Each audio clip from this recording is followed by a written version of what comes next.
Well, good morning, church. Good to see everybody. Let's turn in our Bibles to Genesis chapter 26 as we continue in our journey with the God of Isaac. Genesis chapter 26. Well, it's amazing what you can do these days with AI, but long before we had AI, kids, we had this thing called Photoshop. Y'all remember that? Yeah, that's when you could insert that family member who never showed up for Christmas, right? Or act like you were BFFs with a favorite athlete, or make it look like you achieved some major feat. But one of the best gags Photoshop made possible was when late night hosts would do mashups of certain celebrities' faces, taking the distinctive characteristics of one and melding them with the distinctive characteristics of another. And the results were usually pretty hilarious. Take, for instance, comedian Will Ferrell and WrestleMania icon Ric Flair. Put them together, and what do you get? Will Flairrell, right? Or what about Aerosmith frontman Steven Tyler and 90s home improvement star Jonathan Taylor Thomas? What would that look like? Yeah, Steven Tyler Thomas. That's pretty nightmarish. All right. Or what about Grammy-winning superstar Elton John meets actor, comedian John Goodman? What would that look like? Yeah, we got Elton John Goodman there. All right, or Nicolas Cage becomes each member of everyone's favorite band to hate, Nickelback. What would that give us? Nicholas back. You're welcome. All right? Or part actor Jim Carrey, part rapper Eminem. What would that give us? Jim-M. Or the real-life George Costanza, actor-writer Larry David, meets Harry Potter. How would that turn out? Larry Potter, there you go. Or legendary actor Christopher Walken meets Captain Spock. I just got to warn you, brace yourself. Christopher Spocken. Or what about, for that matter, Kid Rock and Captain Spock? Again, I warn you, brace yourself again for Kid Spock. All right, man, you can't unsee that, can you? But isn't it amazing that even though those images are not real people, we're still able to discern what their makeup is? Why? Because these imaginary faces have distinct features that we recognize from actual famous faces we do know. It's something our brains do instantaneously. We recognize the similarities, and as amazing as that is with a Photoshop or an AI image, our brains do the exact same thing when it comes to examining real-life faces and seeing their connections to other real-life faces, especially when it comes to relatives. We even have a term for it: family resemblance. Indeed, isn't that the first thing we look for when a baby is born? He's got his father's eyes. She's got her mother's nose, his grandfather's elephant ears, her grandmother's hairy mole right on the lip there, right? In fact, when there's not a family resemblance, that's when we go to our good buddy Maury, right?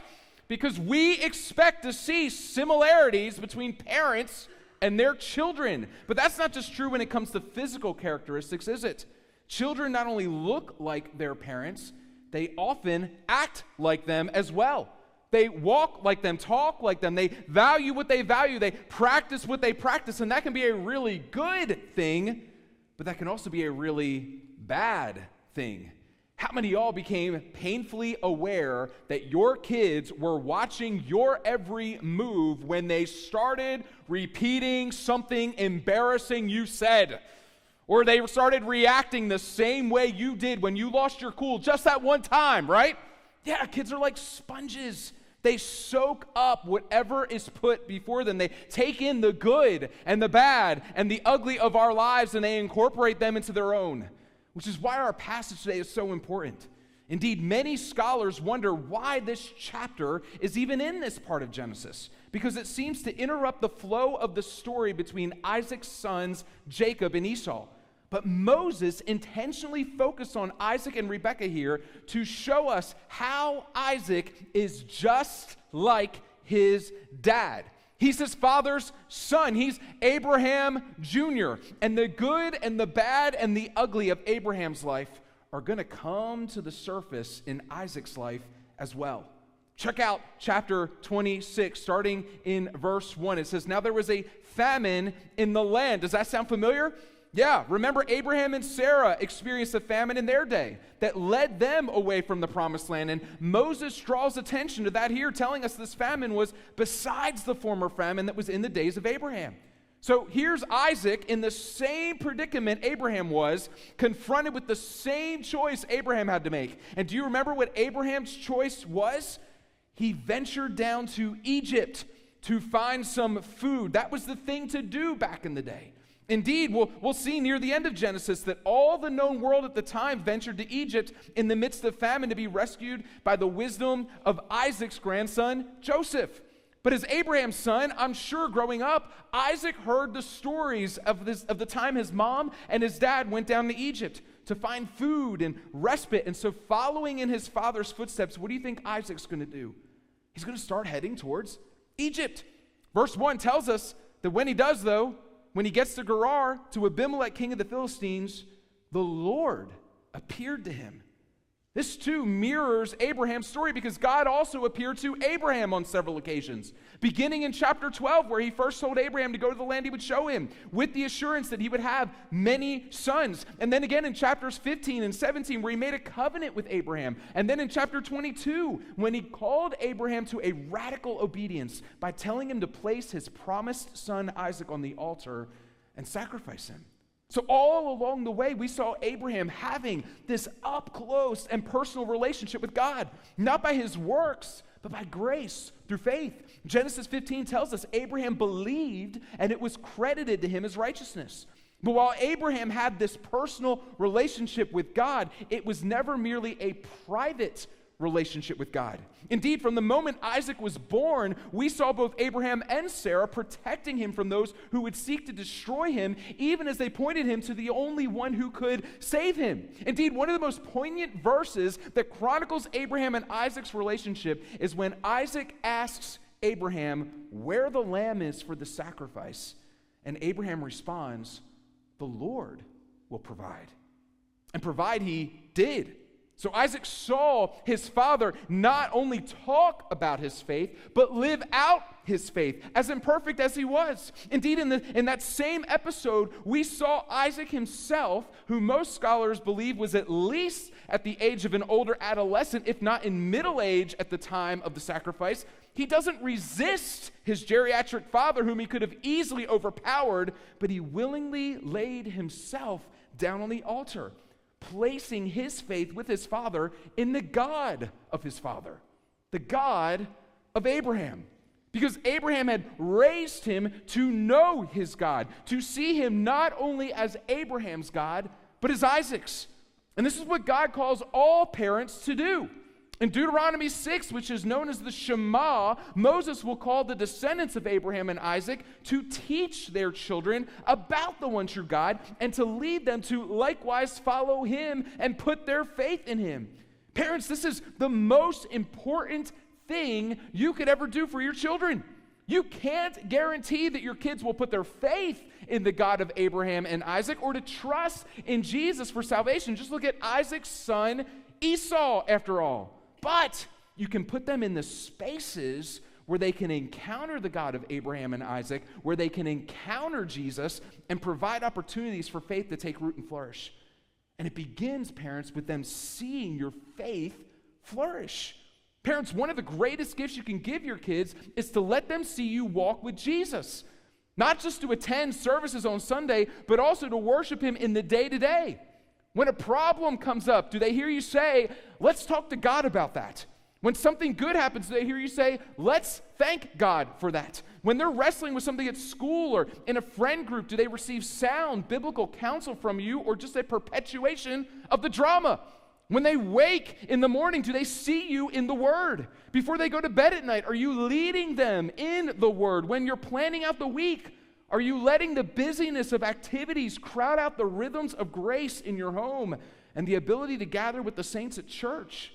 Do they see you give your financial first fruits to the ministry of the gospel and the advancement of the kingdom? Do they see you obey Jesus even when it's hard, even when it's inconvenient, even when it's costly?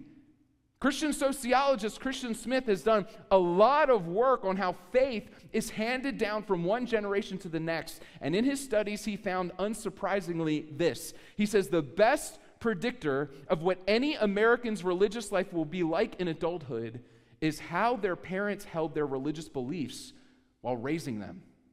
It's pretty profound. Isaac witnessed these things in his father.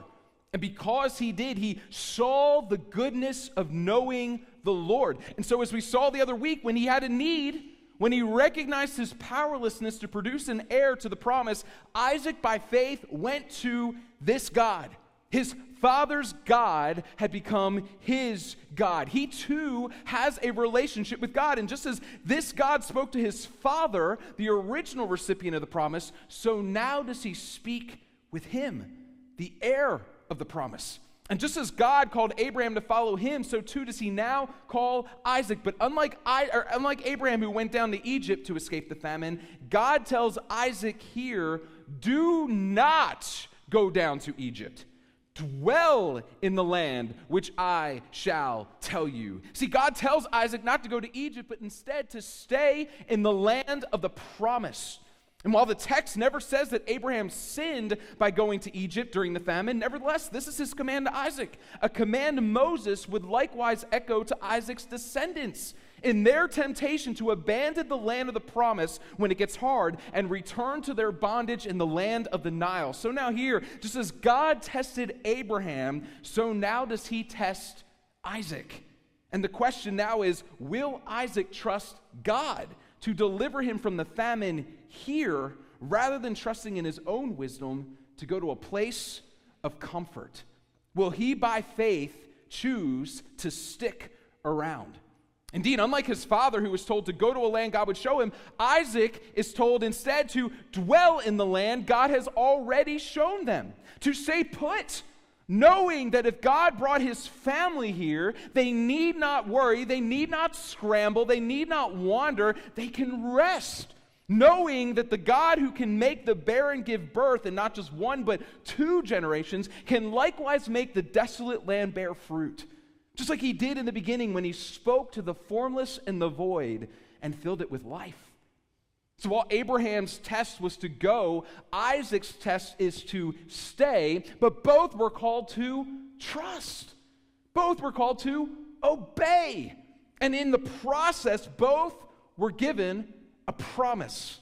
Look at verse 3. It says, sojourn in this land, and I will be with you. I will bless you.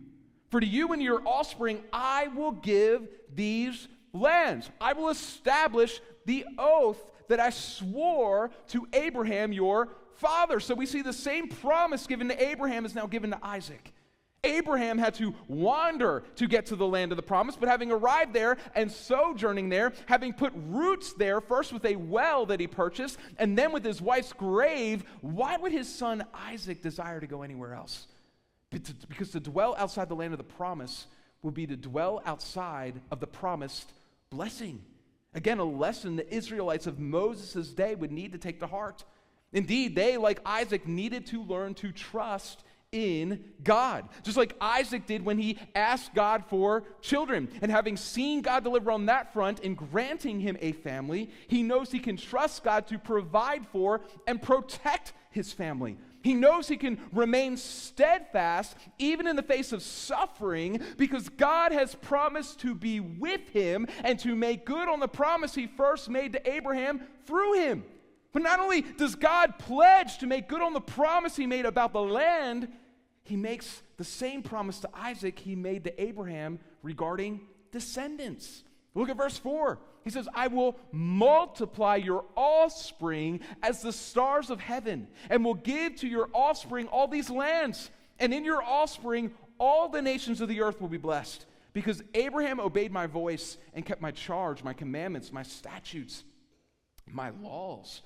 It's exactly what God has already started to do in Isaac's life. He has 2 sons, both of whom will be nations. Just like Abraham had multiple sons who likewise became multiple nations.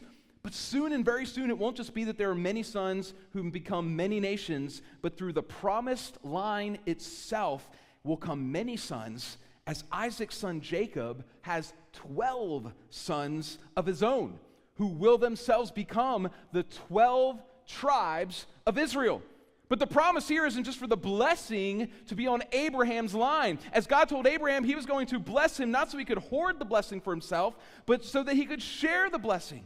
Because from this line of Isaac would one day come Jesus, who did not come just to redeem the biological descendants of Abraham, but to redeem all who, like Abraham, would believe in the promise and thereby become his true children, and through Christ become heirs of the promise themselves by grace through faith. And that offer, my friend, is before you today. But just as Isaac saw, it's not enough to be the child of a believer. The faith of your father can't save you, nor can the faith of your mother. Because as important as it is for parents to pass the faith down, at some point, the faith needs to be received by the children. Each of us has the choice to make. Will we continue to hold fast to the faith of our fathers, or will we, like Esau, cast off that faith and go our own way? Isaac chooses the faith of his father. And how do we know? Because like Abraham, by faith, Isaac steps out in obedience. And it says in verse 6, Isaac settled in Gerar. So again, the God of Abraham has indeed become the God of Isaac. And my friend, the question before you is, will he also become the God of you? Each generation, each individual must decide this for himself. Parents can teach it, they can proclaim it, they can practice it, but young people, at some point, you have to desire it. You have to make the faith you've grown up in your own. You have to answer the call. You have to step out in obedience and learn to trust in God. Just like Isaac, who was just like his father and desired to worship the God of his father because his father modeled that so well. But you know, as awesome as it is to see the positive impact a parent can have on a child's spiritual journey, we also know the opposite is true. Because parents' life choices can push us to walk in the right direction, but they can also push us to go in the wrong direction. And in a fallen world, it's often a mixture of the two. And that's the case here as well. Because while Abraham was a person of tremendous faith, he was still a sinner being saved by grace through faith. And so while Isaac was positively impacted by his walk with the Lord, he was also negatively impacted by the parts of his father's life that weren't aligned with the Lord. Because check out verse 7. It says this: when the men of the place of Gerar asked him about his wife, he said, "She is my sister." For he feared to say, "my wife," thinking lest the men of the place should kill me because of Rebekah, because she was attractive in appearance. Does that sound familiar? Yeah. It's the exact same thing Abraham did, not once, but twice. And one of those times happened in this exact same place, with this exact same figure. Now, scholars debate over whether this was the exact same man, Abimelech, whom Abraham encountered, and who would have been super old at this point, but given the lifespans of people back then, may have still been alive. So was it the same man, or was this just a common name for a king like Charles III or Henry VIII in England? We don't know. Or was this, rather than a name, just a title like Pharaoh? We don't know. But regardless, we once again see Isaac following in his father's footsteps. Only this time, he's not following his father's obedience, he's following his father's sin. And he has taken that sin up a level. Because while Abraham was deceptive back when he came here, he at least was telling a half-truth. As gag-inducing as it is, Sarah was indeed his half-sister. But here, Isaac is just flat out lying. Rebekah is not the daughter of his father or his mother, but nevertheless, what made this the go-to response for Isaac when a challenging situation came his way? Well, he was just following the pattern set by his father when a challenging situation came his way. And likewise, his son Jacob will follow the same family pattern. Indeed, so significant will his deception be that he will be known as the deceiver. And so with the family of Abraham, we have a long line of liars. The sins of the father become the sins of the son. And that's so often the case today as well, isn't it? Often the sinful tendencies in one generation get passed on to the next. Why? First of all, because we're all born sinners.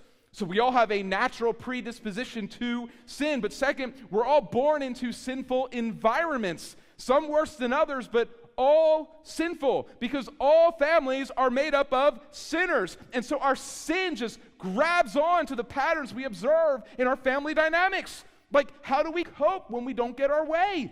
Do we turn into a rage monster to overpower? Or do we get passive aggressive and withdraw in order to manipulate? How do we cope when we are stressed? Do we turn to addictions like alcohol or pornography or promiscuity? Or do we check out by binge watching Netflix or doom scrolling on our devices? How do we relate to our careers? Are we workaholics or are we lazy? How do we deal with conflict? Instead of dealing with it constructively and peacefully, do we agitate it or do we just ignore it and pretend it's not there and hope it just goes away?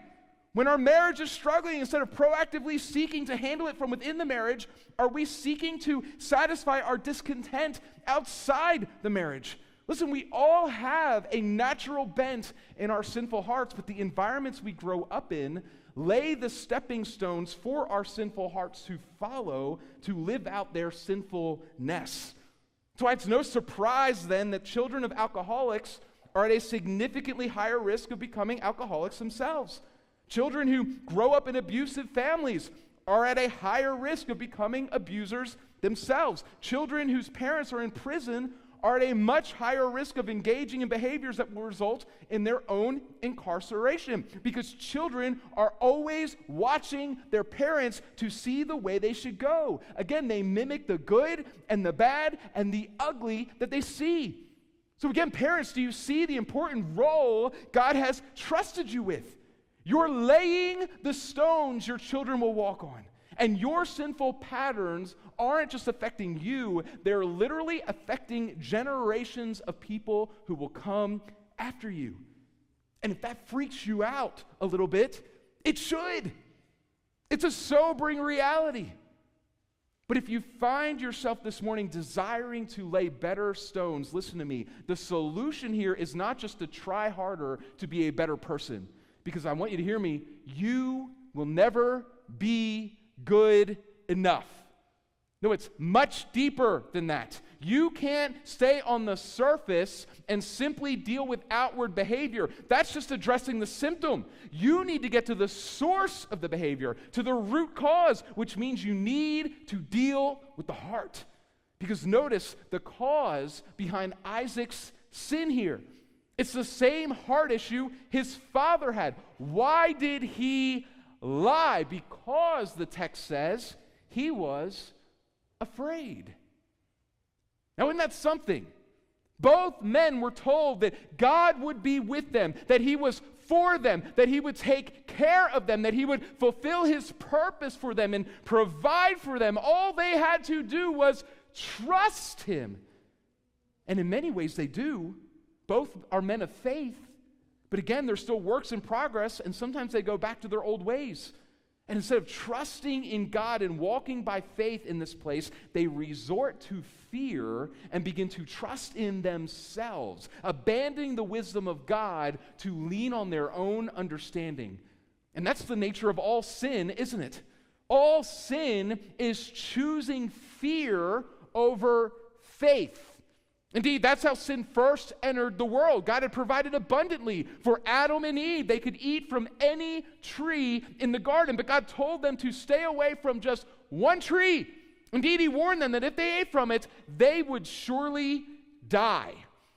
But with the temptation of the serpent, Adam and Eve questioned if God was telling them the truth. Indeed, what if he was deceiving them because he was working against them? Fear. And so instead of trusting in the goodness of God and in the goodness of his design, they responded in fear, trying to seize what they thought was better, what they thought they were missing out on. And we do the exact same thing today, don't we?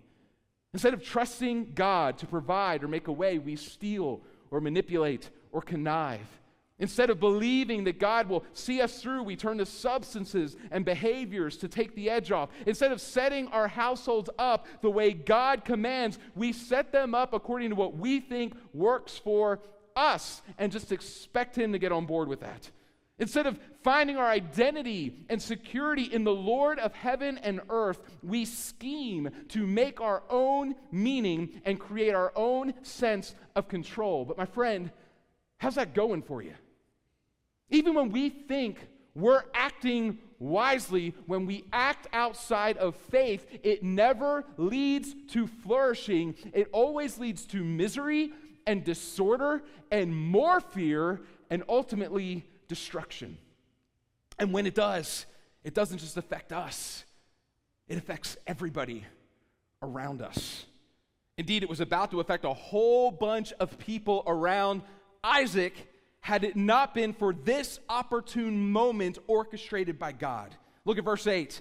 It says, when he had been there a long time, Abimelech, king of the Philistines, looked out of a window and saw Isaac laughing with Rebekah, his wife. Now, this is a play on Isaac's name. Isaac means laughter, and here, Mr. Laughter is laughing it up with Rebekah.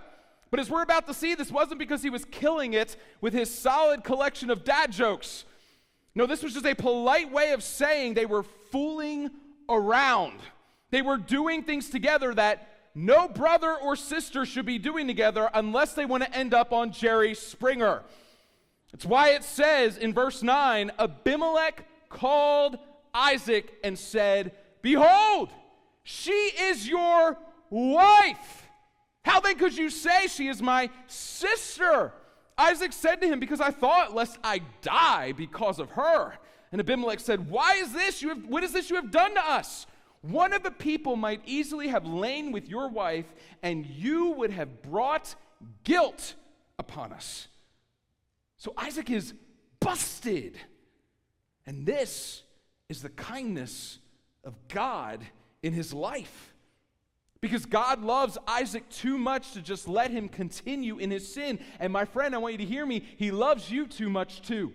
This can be a painful part of the discipleship journey, but it is one of the most important. We all need to be confronted with our sin so that we might turn from it. And for all who are in Christ, the first confrontation we have is from the Holy Spirit, who convicts us when we sin, not to condemn us because Christ already bore our condemnation, but rather to free us, to lead us out of darkness and further into the light. And when we're not responsive to that, God eventually takes it up a level, confronting us on a bigger stage to expose our sin, again, not to condemn us, but to free us, allowing the light to come in to jar us, to disinfect us, ultimately to perfect us. Isaac thought he was being so clever with this deception. And yet here he was fooling around in a completely indiscreet way, making his deception clear, because the truth will always out. And what's done in secret will eventually be made plain to all. And once again, we see the irony of the situation. Just like with Jonah and Abraham before him, it's the godless who seem to have more respect for Isaac's God than Isaac. They are outraged that Isaac would lie to them about this because Isaac's sin could have led others to sin. Because in thinking that Rebekah was a single lady, they might have liked it and put a ring on it, made her part of a harem, thereby committing adultery. But in his kindness, God presented prevented further evil from occurring in confronting Isaac with what he had done. And aren't you thankful that in his kindness, God does the same for you? When you've made boneheaded decisions, God did not give up on you, but rather worked to redeem you and restore you. It's a grace we don't deserve. And yet, how many times has he done that in each of our lives? Indeed, how often has he protected us when he should have just handed us over to the desires of our hearts and let us continue down the path that leads to ruin? Even here, Abimelech could have lowered the boom on Isaac, imprisoning him, even killing him. And yet, because God was with Isaac, not even his sin could separate him from his love. And so God grants him favor in the eyes of the very one he offended. And it says in verse 11, so Abimelech warned all the people, saying, whoever touches this man or his wife shall surely be put to death. Do you see? Even though he blew it, God wasn't through with him, graciously protecting him not only from his folly, but also in this case from the fallout of his folly. See, it turns out even Isaac, the promised son, he too is corrupt. Left to himself, he too would go his own way and fall short of the glory of God. So God had every right to be done with him. And yet, as he did with Isaac's father, he continues to pursue him. Nevertheless, we see salvation will not come from him.